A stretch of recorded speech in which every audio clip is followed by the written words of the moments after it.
Sou Rodrigo Quinalha e hoje temos mais um episódio da Kik TV.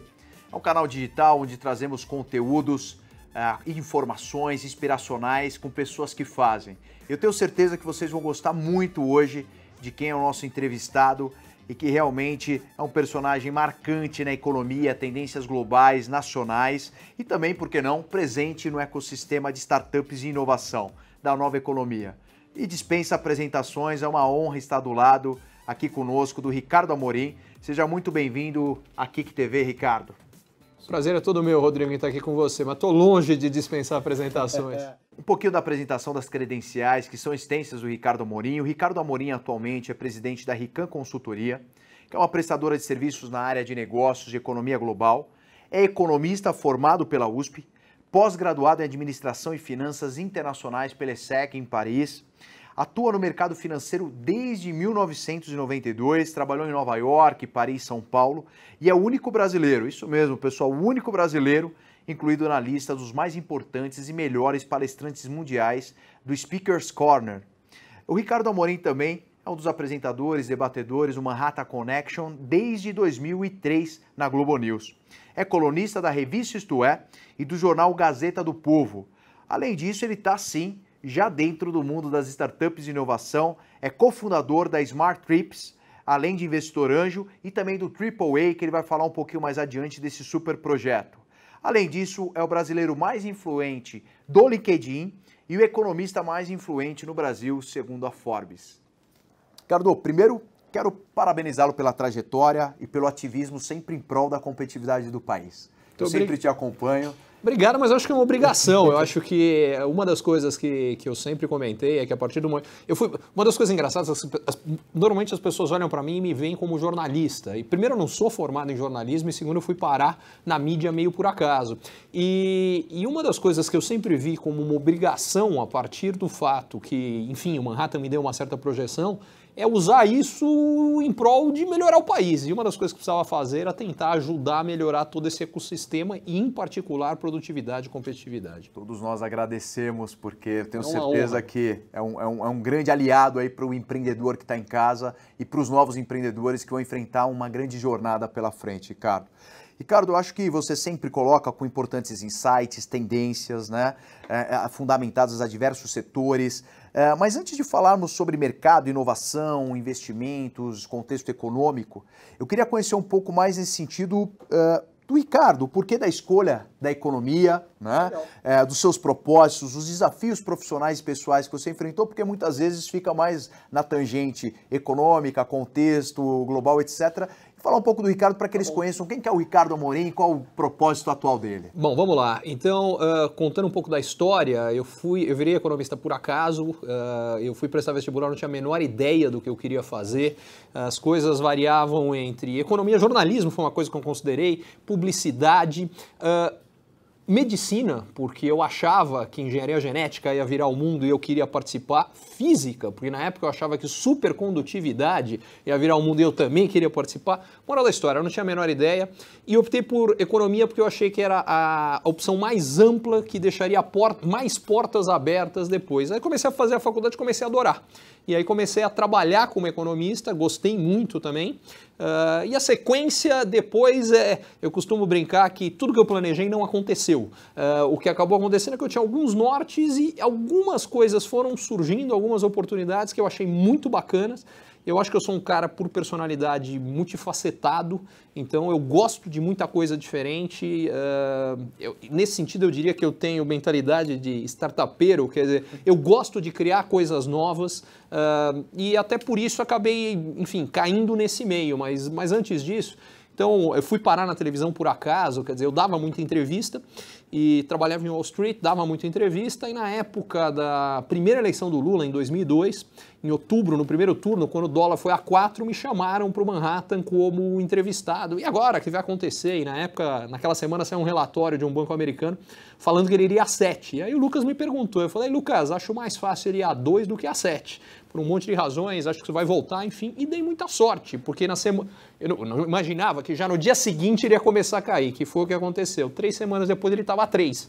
me chamaram de novo. Hoje eu sei que eles estavam me testando, mas na época eu não sabia. Enfim, acabaram me fazendo uma oferta, eu levei 3 meses para aceitar e aí fui parar no Manhattan. E a partir do Manhattan, aquilo me deu, foi uma das melhores decisões que eu tomei, aquilo me deu a chance de abrir outras portas, a visibilidade que o Manhattan, no fundo, me emprestou, e a partir daí eu também pude montar algumas outras coisas. Algum tempo depois eu voltei ao Brasil, inicialmente para ser CEO de uma empresa de asset management, que era do grupo da Concórdia, da Sadia, mas entre eu aceitar o convite e voltar ao Brasil, a tesouraria da Sadia perdeu 3 bilhões de reais.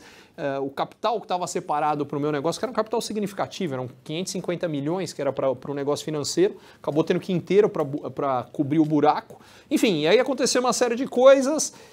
Eu dei uma outra sorte, porque nesse meio tempo eu tive uma visão correta na época a respeito de uma virada Isso foi final de 2008 para 2009, a Bolsa Brasileira caiu, o Ibovespa chegou a bater numa sexta-feira 29.500 pontos. E aí houve um anúncio, já com o mercado fechado na sexta-feira, pela primeira vez os bancos centrais, Estados Unidos, Europa, Japão, se uniram e colocaram muito dinheiro no mercado. E eu tive uma leitura que aquilo era virada no mercado. E, de fato, acabou sendo. E como eu falei isso, à torta e à direito, enfim, aí começaram a surgir vários convites para eu ir trabalhar em lugares diferentes e eu aproveitei e fiz diferente. Eu montei a minha empresa, a Rican Consultoria, e passei a atender os principais desses clientes ali.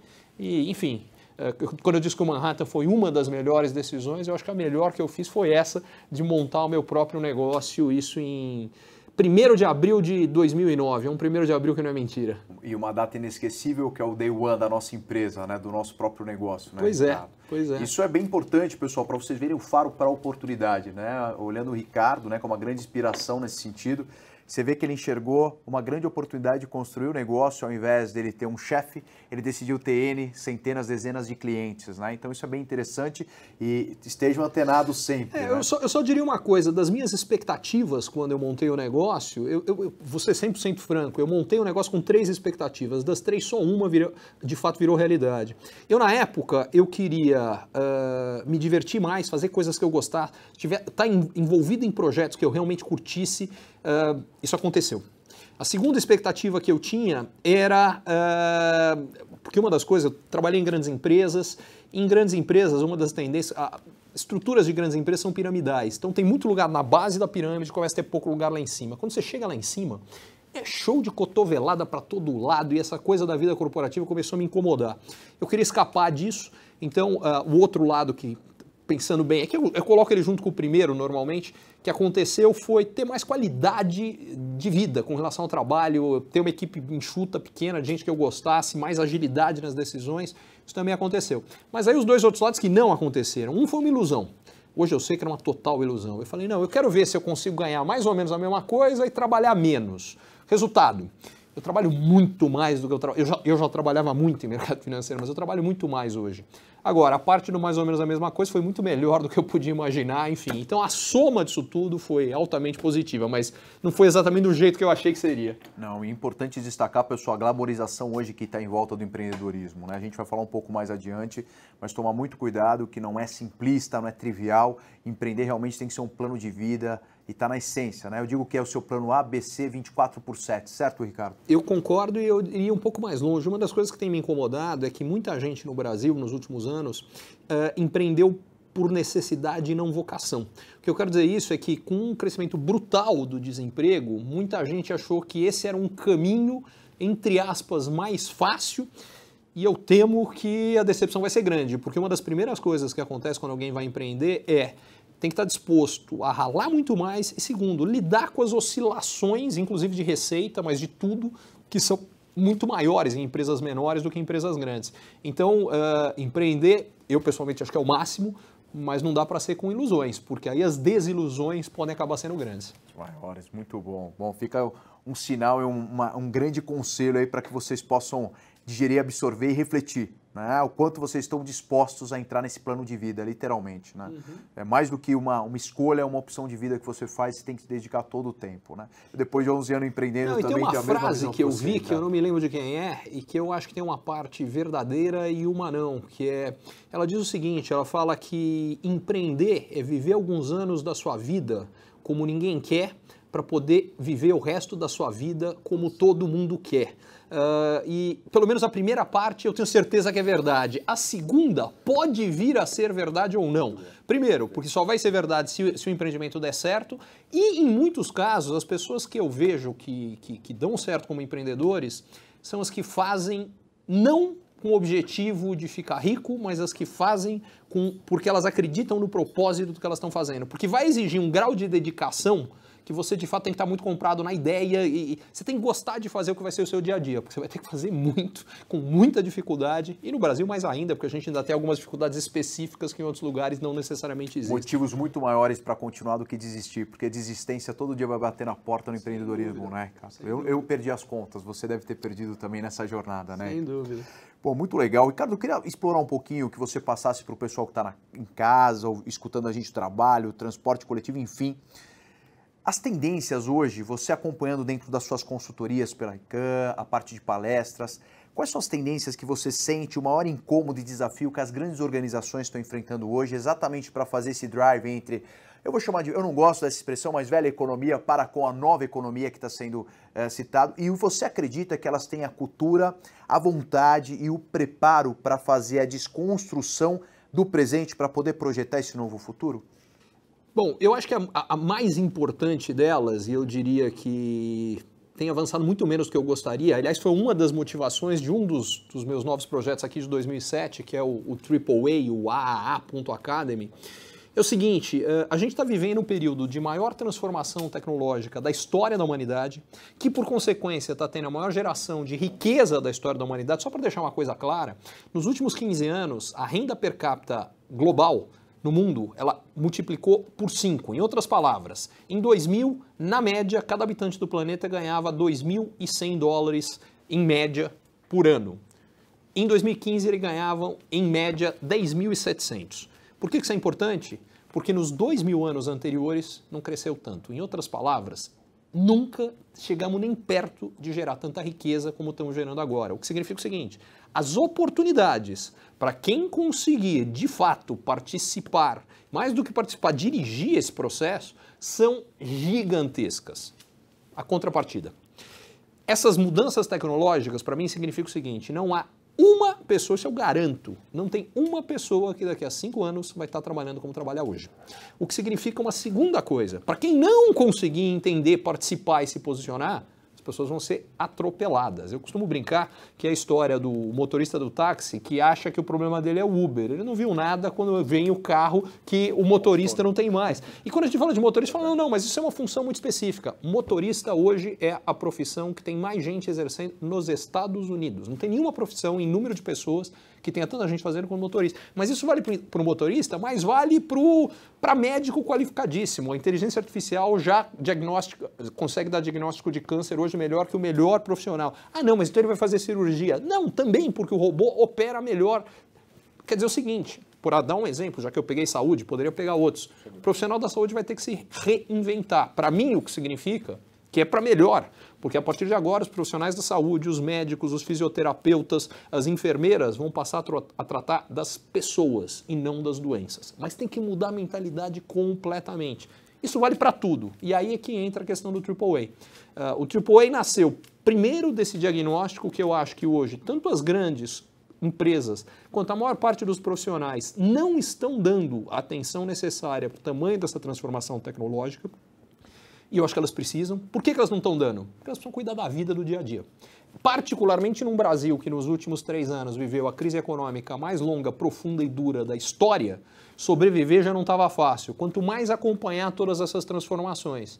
E aí o AAA nasce disso, quer dizer, de uma ideia de que a gente fala, pô, as pessoas precisam saber disso, elas têm que acompanhar para poder tomar as decisões certas, para se posicionar, as empresas têm que saber disso. Só que elas não têm tempo para dedicar para isso. Aí nasce o AAA, porque, aliás, eu tinha uma frustração parecida. Eu atuo como investidor anjo e gastava um tempo absurdo. Para ser preciso, eu me dei o trabalho de acompanhar para saber. Eu sou um cara que mede tudo. Então, eu fui ver, em média, eu gastava 15 horas por semana só para buscar informação relacionada a universo, tecnologia e informação. Eu falo, pô, quem tem esse tempo todo para gastar? Se não for alguém dedicado no setor, não tem.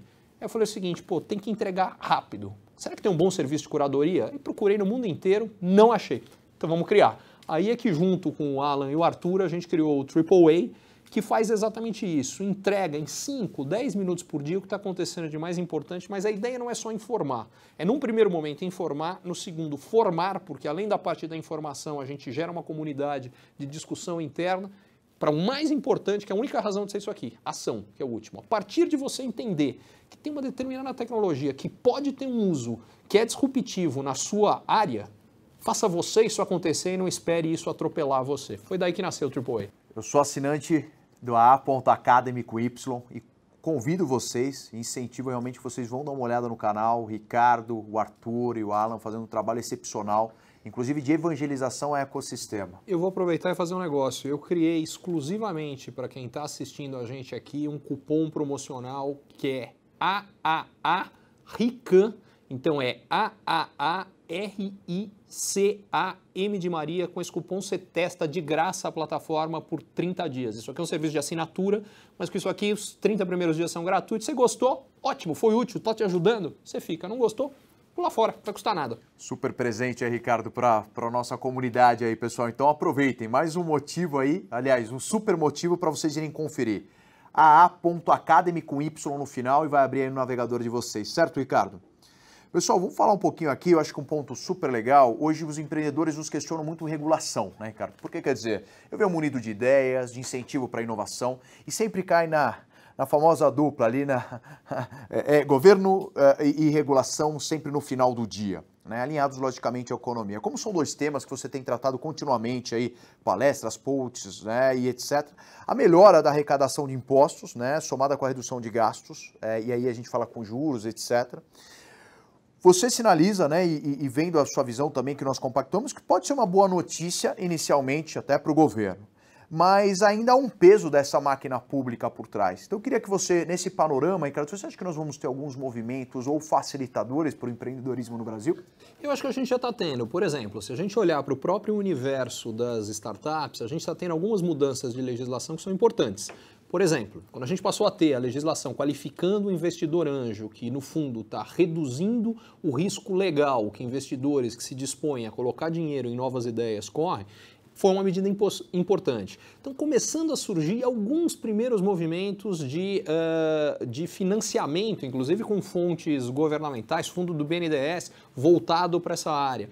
O que eu acho é que, ainda que seja muito menos do que a gente gostaria, o governo está começando a abrir os olhos para ver a importância que esse setor de inovação tem e terá, principalmente terá, se receber os incentivos corretos. E eu acho que isso está começando a ir nessa direção. Então eu sim espero que vai acontecer. Acho que há mudanças de legislação que já estão acontecendo, que são importantes. Por exemplo, a reforma trabalhista.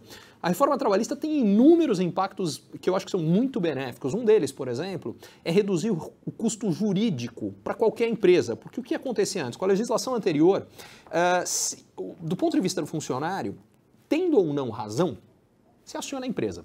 Porque o que acontecia até então era uma opção de graça.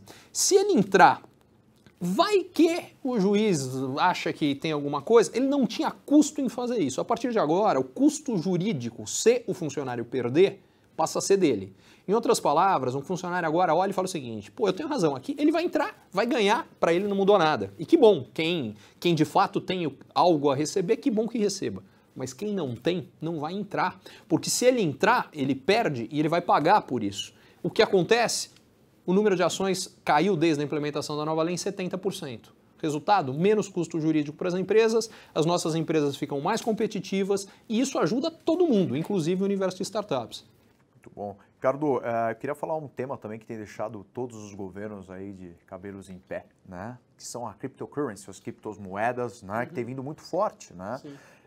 E, enfim, pessoas trazendo a nova mineração do ouro digital, onde eu vou ficar milionário da noite para o dia, né, Ricardo? Poxa, eu também gostaria, né? Você acredita? Também, ou seja, uma super oportunidade e muitas vezes até vendendo carro, acho que até uma questão de evangelização, 13º, eu vi casos na internet que LinkedIn mandando, olha, Quinalha, eu vou vender meu... Poxa, e a gente tentar... Olha, eu vi casos que ainda me assustam mais, quer dizer, tem gente hipotecando a casa e tem gente fazendo mais do que isso, tem gente tomando dinheiro no cheque especial para investir em Bitcoin. Em outras palavras, ele está tomando dinheiro com custo absurdamente elevado, porque a lógica é, como isso aqui tem subido de preço ainda mais rápido, eu vou ganhar dinheiro. A chance de ganhar dinheiro existe. Agora, se perder, esse cara quebrou, acabou, já era. Porque a questão... Então vamos lá, vamos falar um pouco de criptomoedas. Primeiro, por que elas surgiram? Elas surgiram porque elas respondem a uma demanda verdadeira da sociedade, que é o seguinte, a gente está tendo um movimento onde os países ricos há 15 anos crescem menos, por um monte de razões, a população envelheceu, a taxa de produtividade caiu,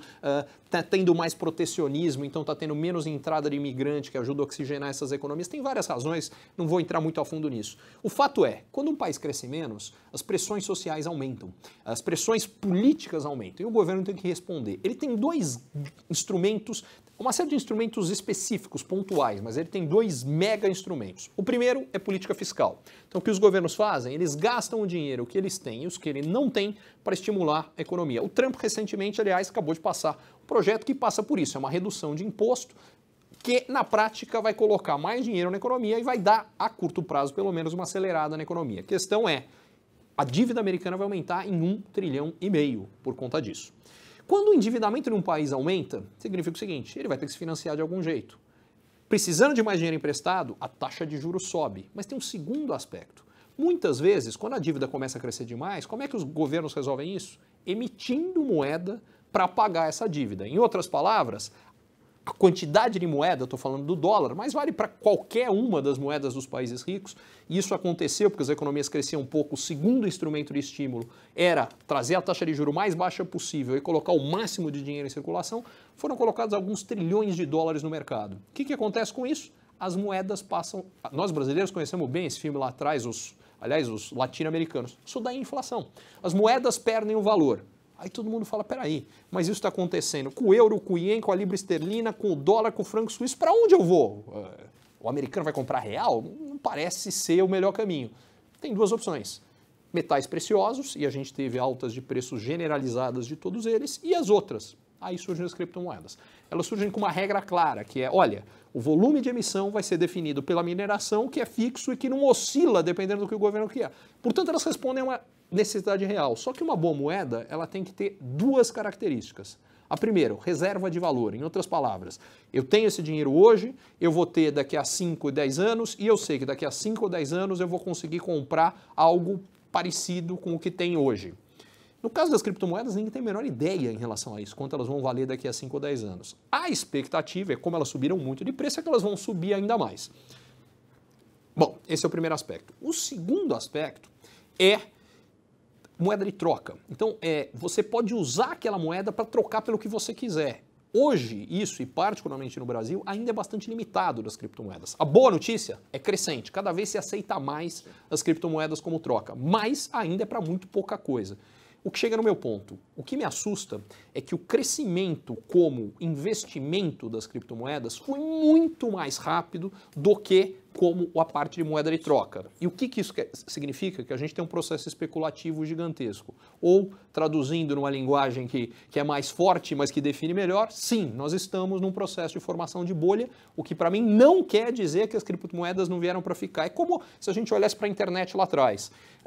Final dos anos 90, a gente teve o que foi a bolha da internet, e eu acho que é inegável que a internet veio para ficar.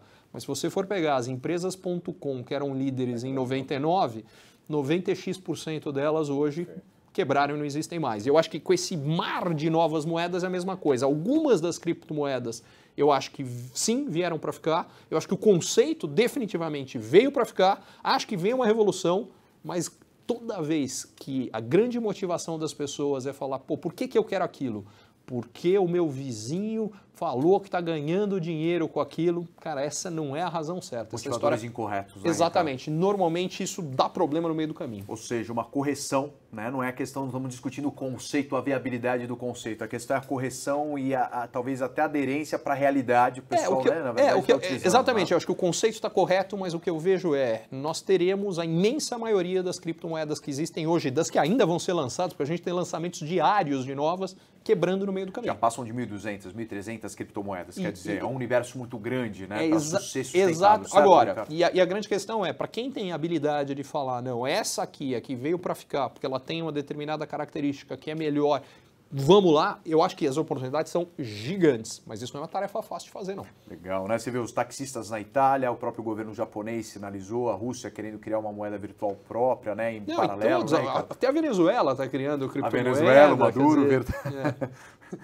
Sem comentários, né? Enfim. Ricardo, de forma mais abrangente, e eu acho que essa visão é muito importante, né? Eles estão olhando o ativo como se fosse, como você disse, o ouro, o dólar, a ação na Bovespa, e o Bitcoin, ou uma Litecoin, qualquer moeda, Ethereum, outras criptomoedas ou altcoins que são chamadas aí fora do blockchain padrão.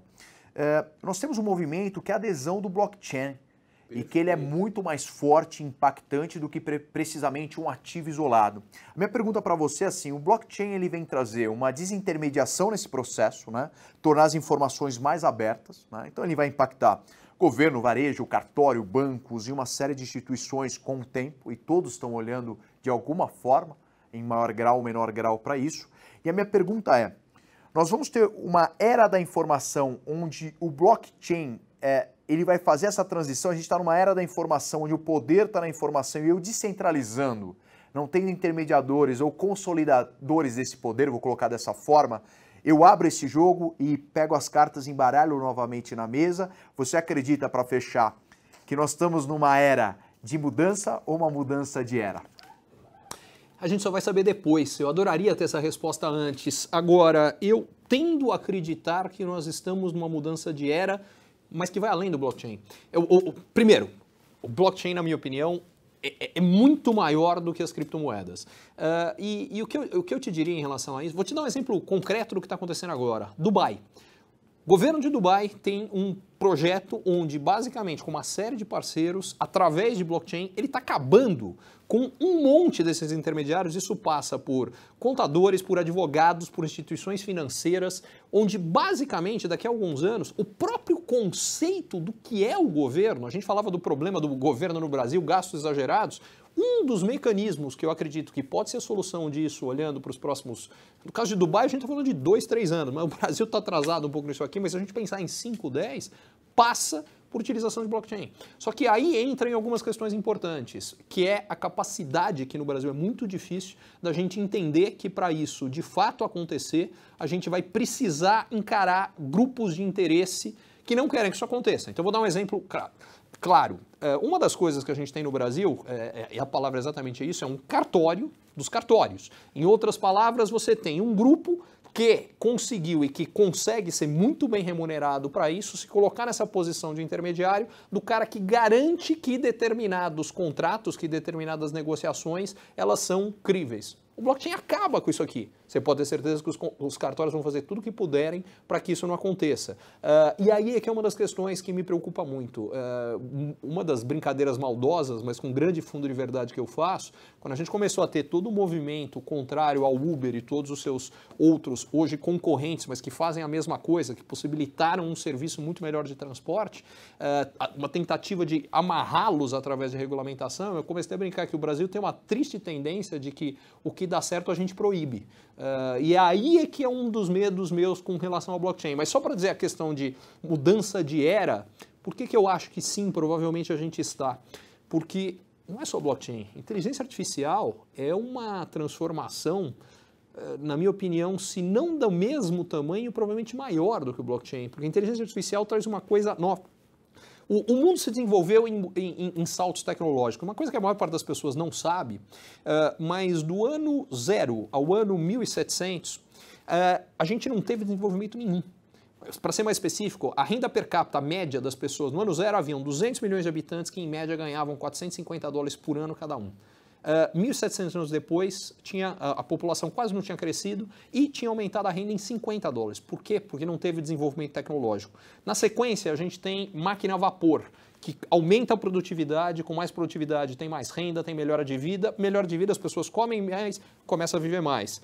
Isso entre 1700 e 1850 cresce 50% a renda. Na sequência, nos 150 anos depois, que entre 1850 e 2000, vem a segunda e terceira revolução industrial, que é a eletricidade, carro, telecomunicações, avião, enfim.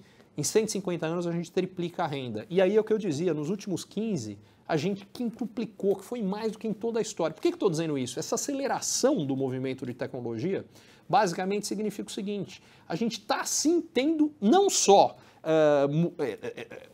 a gente está tendo mudanças de era em prazos menores. O que tem de novidade para mim na inteligência artificial? Todo esse processo que eu falei das disrupções, dá para imaginar a vida sem energia elétrica, era completamente diferente. Ou sem carro, só que tem o seguinte, se você pensar em energia elétrica hoje, ou quando ela surgiu, 150 anos atrás, dependendo do lugar, menos do que isso, é basicamente a mesma coisa, não mudou grande coisa. O carro, mudou, mas pouco. Aí é onde eu quero chegar em inteligência artificial. A gente está falando da primeira vez de uma tecnologia com a capacidade de se adaptar e se tornar melhor em espaços de tempo muito curtos. O que para mim significa que sim, essa aceleração vai ser maior ainda olhando para frente do que olhando para trás. Muito bom. E eu acho que o tema de inteligência artificial é bastante interessante, Ricardo, tendo em vista que, se nós olharmos os Estados Unidos, eles depositaram por volta de 20 patentes até 2014 e 15, você pega a China 10. E aí eu te pergunto, e o Brasil, quando a gente vai entrar na festa de tendências ou ser pioneiros, o que falta dentro do Brasil para a gente conseguir participar desse contexto muito mais que consumidores? O interessante é que esse número de patentes nos últimos anos cresceu exponencialmente. A gente está falando de números de unidades, hoje está falando em milhares. O que eu acho que são algumas coisas que tem que mudar. Algumas estão ligadas à regulamentação, algumas estão ligadas à mentalidade, algumas estão ligadas à educação.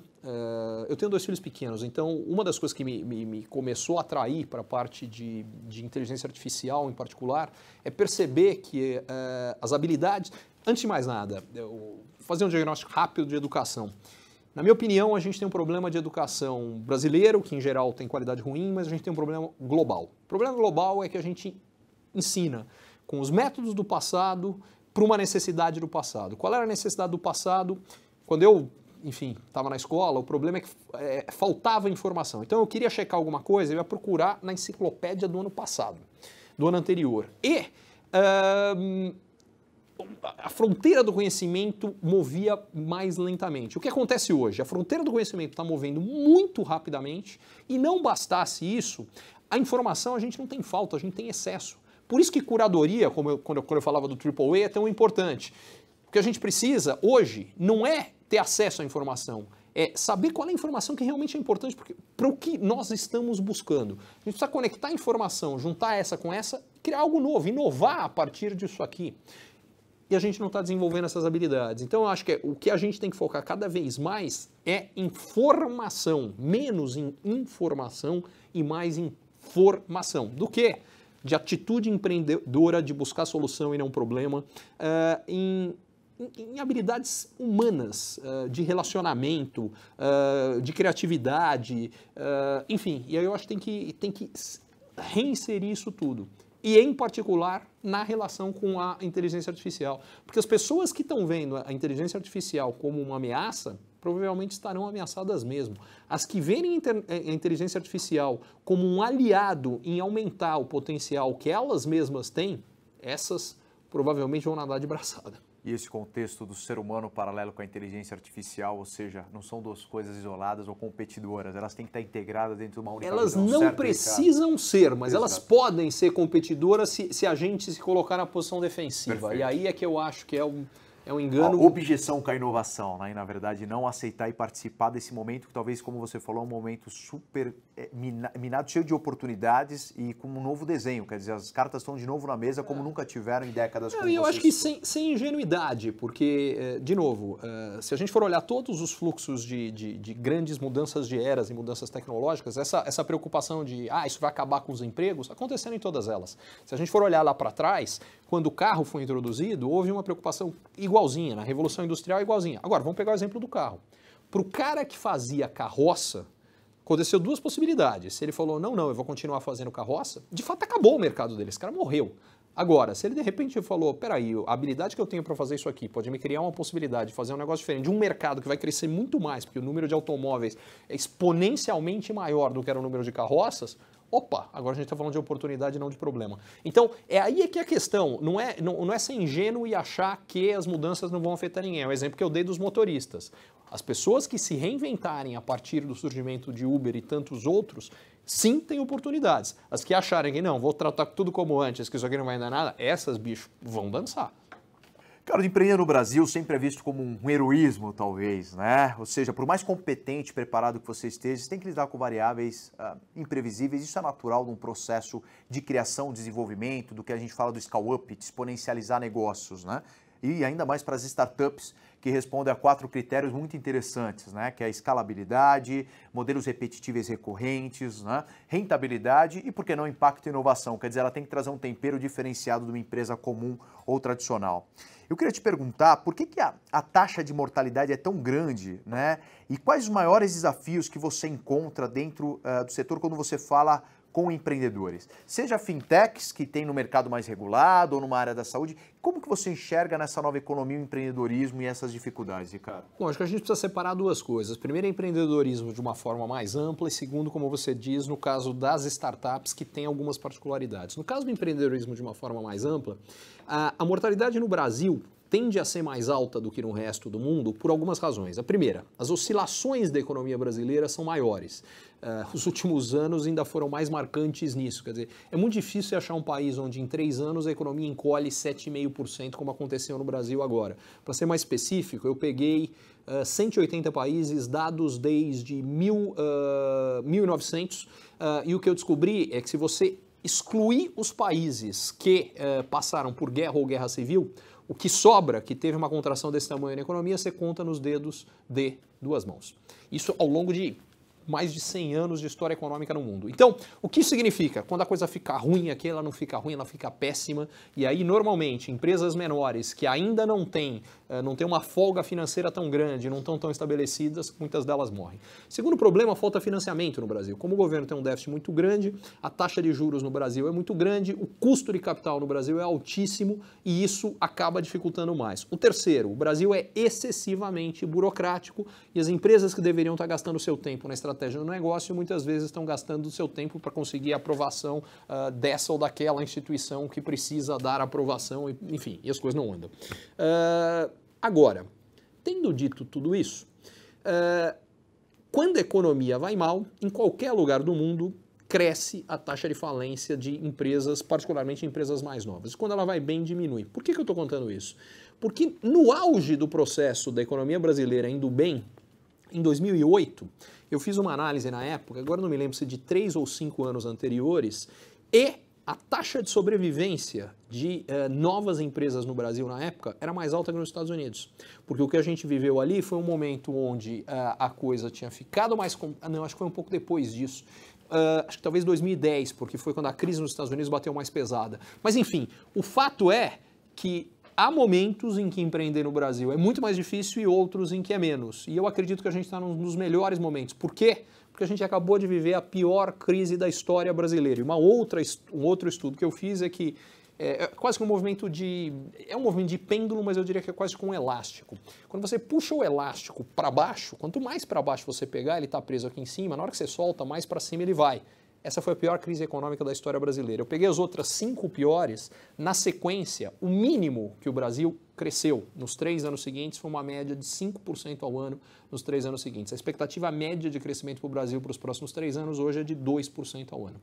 Uma das coisas que eu aprendi é que eu não sei o futuro, eu não sei quanto o Brasil vai crescer nos próximos 3 anos, mas tudo indica que vai ser muito mais do que as pessoas estão imaginando, e aí é o cenário de mais oportunidades que existe, inclusive para quem quer empreender.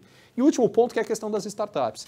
Se para as empresas que empreendem, em geral, a mortalidade é alta, para as startups é maior, porque os modelos das startups são menos testados. Por que eles são disruptivos? Porque eles são novos. Então a gente não sabe se vai dar certo. Só vai saber depois que você fizer acontecer. E aí exige 2 coisas. Primeiro, um planejamento mais bem feito por parte das... Ou 3. Planejamento mais bem feito ainda do que de uma empresa mais tradicional que é montada.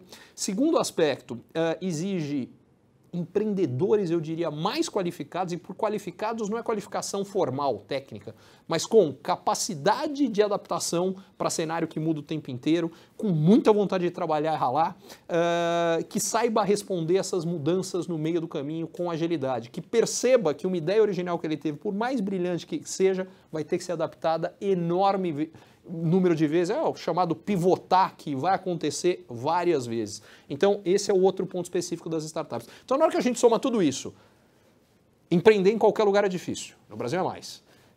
Empreender com startup é mais difícil ainda. No Brasil é mais, significa o seguinte, a taxa de mortalidade das startups no Brasil é gigante e vai continuar a ser. Mas eu acho que, tanto por conta das transformações tecnológicas estarem se acelerando, como a economia brasileira está entrando num momento melhor, eu acredito que a taxa de mortalidade nos próximos anos, ainda que gigante, vai ser menor do que as pessoas estão imaginando. Uma injeção de otimismo casado com a realidade, ou seja, muito realista, né? Se falam no Vale do Silício de 1 a 12 sobrevivem. Isso que nós temos um contexto de educação, de sustentabilidade e acesso a capital muito mais integrado nos elos, né? Principalmente um ecossistema como um todo mais forte. Você tocou 3 pontos, mas eu diria outros. Acesso a financiamento que melhorou brutalmente no Brasil, mas que ainda é muito mais limitado. Quando eu digo financiamento, inclusive por parte dos investidores anjos, do venture capital, disso tudo. Melhorou demais, mas não dá para comparar com lá. Disponibilidade de gente formada, essas startups vão precisar de mão de obra qualificada, programadores, desenvolvedores, esse é um dos grandes desafios. Enfim, tendo dito isso tudo, eu acho que os ecossistemas, vários ecossistemas aqui no Brasil melhoraram muito. Quer dizer, o de São Paulo é o mais forte, é o maior, mas a gente tem vários outros lugares que criaram ecossistemas importantes. A gente vê, por exemplo, em Florianópolis, nasceu um ecossistema vibrante, em Brasília, em lugares que, a princípio, você não imaginaria. Mas, enfim, então tem muita coisa acontecendo que eu acho que é interessante. Muito bom. Ricardo, eu queria explorar um pouco a sua visão, logicamente, como investidor anjo, mas eu gostaria de falar de uma startup que você cofundou e você participa diretamente, que eu tenho certeza que muitos de casa estão assistindo a gente, aí vai se identificar com essa vivência e os desafios que você tem encontrado, que é a Smart Trips. Né? Na verdade, você tem resolvido problemas bastante reais, substanciais de grandes empresas em relação à viagem. Queria que você explicasse um pouco por que você resolveu entrar nessa empreitada e o que você busca com essa iniciativa. Bom, a história de como ela nasceu, ela é divertida, porque ela nasceu de uma discussão muito frequente que eu tinha. Quando começou a acontecer as discussões da reforma trabalhista, eu perguntava para todo mundo que eu encontrava, e aí, o que você está achando? Vai ser bom, vai ser ruim? Para você. Quero saber para você, o que você acha? E a resposta mais frequente que eu escutava era as pessoas dizendo, eu estou preocupado, eu acho que vai piorar para mim. Minha segunda pergunta era, por quê? E aí a resposta, aí era quase sempre, para quem me dizia que ia piorar, a resposta quase sempre era porque eu estou vendo as empresas e os empresários falando que vai melhorar para eles, e se vai melhorar para eles, vai piorar para mim. E aquele negócio me incomodava brutalmente, porque a minha pergunta seguinte era, mas onde vai piorar para vocês? As pessoas falam, não sei, mas se vai melhorar para eles, vai piorar para mim. Então eu falo, então tem um conflito aqui que para mim, por definição, condenava o Brasil e os brasileiros a serem pobres. Se as pessoas trabalharem com uma mentalidade de que a empresa é o adversário e não o parceiro, não vai dar certo para ninguém.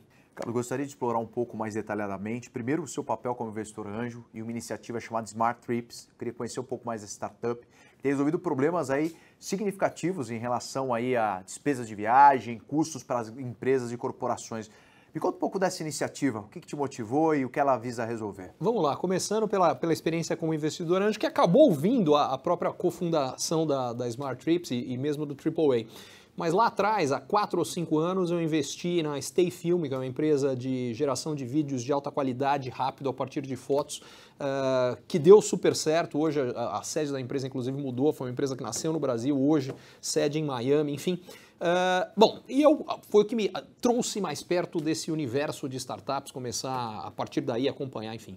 A Smart Trips nasceu de algumas coisas. A primeira delas, conversas, quando estava acontecendo a reforma trabalhista no Brasil, eu perguntava para as pessoas, e aí, o que você está achando? Vai melhorar, vai piorar para você? E uma resposta que eu escutava com grande frequência e me incomodava muito, era que as pessoas falavam, vai piorar. E eu perguntava por quê. E era isso que me incomodava, quer dizer, a pessoa tinha todo o direito de achar que ia piorar, mas a resposta normalmente era a seguinte, é porque as empresas estão falando que vai melhorar para elas, e se vai melhorar para elas, vai piorar para mim. E aquilo me deixava, eu falei, pô, se empresas e funcionários se virem como antagonistas e não parceiros, a geração de riqueza para ambos vai ser limitada e, por consequência, a qualidade de vida dos brasileiros vai ser limitada. Eu preciso fazer algo para mudar isso. E aquele negócio ficou na minha cabeça. E com 3 sócios, a gente acabou chegando numa ideia que era o seguinte, eles perceberam que havia uma oportunidade no mercado de viagens corporativas e, mais especificamente, onde esse problema aparecia. Porque, normalmente, as empresas têm orçamentos para a viagem. Sei lá, dado o grau de senioridade da pessoa, se ela vai para um determinado lugar, ela pode voar numa determinada classe de avião, ficar num hotel X estrelas e por aí vai. E as pessoas não costumam ter a preocupação em gastar menos. Elas gastam o máximo que a política permitir, porque elas não têm nenhum incentivo para isso. A gente falou, pô, e se a gente fizesse diferente? Se a gente alinhasse o incentivo do funcionário com o da empresa, como é que a gente faz isso? A gente pega uma determinada viagem, quanto a empresa normalmente gastaria para aquela viagem. Digamos que a gente está indo para o Rio de Janeiro e vai ficar um dia no Rio. Aí, e vamos fazer, para facilitar os números, falar que normalmente o gasto seria de R$1.000. Aí a gente chega para o funcionário e fala, olha, tem algumas coisas aqui que podem te ajudar a gastar menos. Se você marca a viagem com um pouco mais de antecedência, a gente oferece uma gama de preços que a gente tem acesso melhor. Ah, outra coisa, você vai no Rio, de repente, pô, tem um Airbnb que é muito legal. Ou você tem um amigo no Rio, porque você não fica na casa do teu amigo. Moral da história. Fez o cara gastar R$1.000, ele gastou 600. Foram poupados 400. Desses 400, a gente faz o seguinte. Metade da economia vai para a empresa. A outra metade vai para o funcionário, ele recebe num plano de benefícios, que ele recebe pontos que ele pode trocar por um monte de coisa, e algumas, inclusive, que ele vai ter condições muito melhores dentro desse nosso programa. E a gente fica com uma pequena parte do que é essa poupança da empresa. Então tem um ganha-ganha-ganha. A empresa ganha financeiramente porque ela gasta menos, o funcionário ganha mais porque ele passa a receber para ajudar a empresa a poupar e a gente ganha uma parte disso aqui. E de quebra, o funcionário começa a pensar com cabeça de dono. E isso aqui, através de gamification, a gente cria áreas diferentes e funcionários diferentes, mostra o que cada um fez, a gente cria incentivo para as pessoas de fato trabalharem com o objetivo, com a cabeça da empresa e não fazer a empresa crescer e não, entre aspas, explorar a empresa. Isso muda tudo. Enfim, está dando muito certo, a gente já está começando a implementar em alguns clientes grandes, tem alguns menores já funcionando, a coisa está avançando. Agora eu vou pôr o chapéu de empreendedor. Eu estou assistindo o Ricardo e estou pensando o seguinte, o Ricardo está olhando novas oportunidades nesse cenário, não? De empresas, investimentos. Como Olha, você tem a sua tese de investimento pessoal? Até uma curiosidade minha, Ricardo? Tenho. Para ser mais específico, mas essa pergunta vem na hora certa, porque eu estou com 3 outros projetos, ou estava, então vamos ver como é que essa história vai ficar, prontos, engatilhados. Que a minha ideia era começar a participar deles agora no início do ano que vem. Um na área de infraestrutura, um na área de educação e um na área de fintech. Só que eu estou altissimamente inclinado a não pegá-los agora e deixar mais para frente. Quer dizer, um deles, esse de infraestrutura, basicamente essa coisa já está bastante resolvida, mas mesmo os demais, por uma razão muito simples. Eu resolvi dar foco nos 2 projetos que nasceram esse ano, que são o AAA e a Smart Trips, realmente fazê-los acontecer. Em cada um deles eu tenho, no caso do AAA eu tenho 2 sócios, no caso da Smart eu tenho outros 3. Em ambos os casos os caras são geniais, estão tocando, estão fazendo acontecer, mas eu sei que uma participação mais ativa minha pode ajudar ainda mais e eu quero fazer isso, então provavelmente eu vou deixar isso mais para frente. Quer dizer, mudou a minha mentalidade. Minha mentalidade lá atrás era de investidor anjo, onde você diversifica o risco, e agora estou tendo uma mentalidade de empreendedor, quer dizer, participar diretamente disso aqui e fazer isso funcionar. À medida que isso aqui tiver de fato rodando, mais para frente a gente vê. Perfeito. A gente usa muito a expressão que muitas vezes o smart money vale mais do que o capital isolado, que é o money, né? Ou seja, que a presença, que a participação é o toque. Isso eu não tenho dúvida nenhuma. Eu tenho absoluta certeza. Posso dar uma dica para qualquer um que estiver aqui. Tão importante, ou na maioria das vezes, mais importante do que garantir o financiamento, é garantir pessoas que possam alavancar o seu negócio por conhecimento, por relações, pelo que quer que seja, que são importantes para o seu negócio.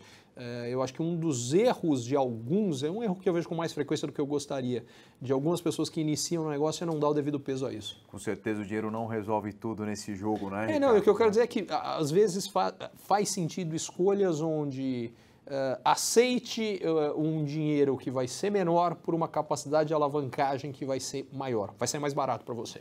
Tenho certeza, é um dinheiro caro, né, se a gente usar no final do dia. Exatamente. Sempre brinca que capital intelectual, capital relacional e financeiro, eles têm que estar na mesma mesa, certo, Ricardo, no final do dia? Na mosca. Né? Eu acho que é esse, resumindo a história, então, empreendedor, absorvam muito bem que é mais que uma dica, um conselho aí prático, né, que a gente, e a gente só voltando, a taxa de mortalidade muitas vezes é ditada por esse erro decisório, né, de pessoas por quem te rodeia, o capital...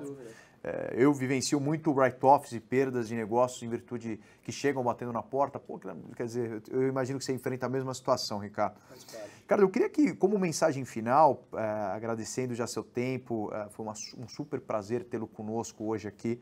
Eu tenho certeza que as suas informações, a forma que você tratou, o quão visionário você trouxe, né, eu brinco com o pés no chão e a cabeça nas nuvens. Quer dizer, o empreendedor ele vai ter drivers e tendências para olhar e enxergar o futuro, mas para entender como que o contexto e o jogo atual, de forma muito sólida, real, acontece. Então, eu acho que hoje foi uma grande aula. Eu agradeço. Se eu pude ajudar em alguma coisa, eu fico muito feliz, porque, enfim, eu acho que uma das coisas que me motiva é tentar ajudar a fazer todo esse ecossistema se desenvolver, porque é importante para as pessoas, é importante para o país. Como eu dizia, eu tenho 2 filhos pequenos e um dos meus maiores objetivos, talvez a minha maior motivação hoje, seja deixar para eles e por tabela para o mundo um mundo melhor. Só tem um jeito, na minha opinião, acredito muito que tecnologia, startup e empreendedorismo são fatores absolutamente chaves para isso acontecer. Somos 2 e é uma grande honra tê-lo aqui. Agradeço pela que teve a sua presença, Ricardo. Eu gostaria que você deixasse uma mensagem final para o pessoal, enfim... Dicas, conselhos, interessados, quem quer seguir o Ricardo, a AAA, seus projetos. Para quem quiser saber mais sobre o AAA, você confere em aaa.academy. Sobre a Smart Trips, o endereço é smarttrips.co. Quiser saber um pouco mais do que eu faço na minha empresa, que essa já tem mais tempo, há 10 anos, a Rican Consultoria, onde eu presto serviços tentando ajudar empresas a fazer planejamento financeiro, a fazer planejamento estratégico e outra coisa que eu acabo fazendo bastante, que é participação em eventos onde eu faço palestras, mediações, enfim, quem quiser saber mais sobre isso, o endereço é ricanconsultoria.com.br e nas redes sociais vocês vão encontrar em tudo. Mais especificamente, no meu caso você vai encontrar no Twitter, meu endereço é @ricanconsult. Tô no Facebook, no LinkedIn, no Instagram é @ricamorim. E é isso. Mandem comentários, dúvidas, discordâncias. Espero que tenha sido útil, espero poder ajudar e muito sucesso para todos. Muito obrigado, Ricardo, novamente. Pessoal, obrigado pela audiência, pela atenção hoje. Tenho certeza que vocês vão aproveitar muito esse conteúdo, tudo que nós conseguimos aí trazer através do Ricardo Amorim nessa entrevista, esse bate-papo, enfim, que nós tivemos hoje. Curtam o canal da Kik TV, podem ter certeza, comentem, deixem suas sugestões, vão ter muito conteúdos aí em conjunto. Agradeço e a Kik TV é feita para você, empreendedor, para você, estudante, para você, profissional, empresa, que realmente esteja procurando uma evolutiva nos seus negócios e olhando adiante como ser melhor. É isso daí, até a próxima, pessoal. Obrigado.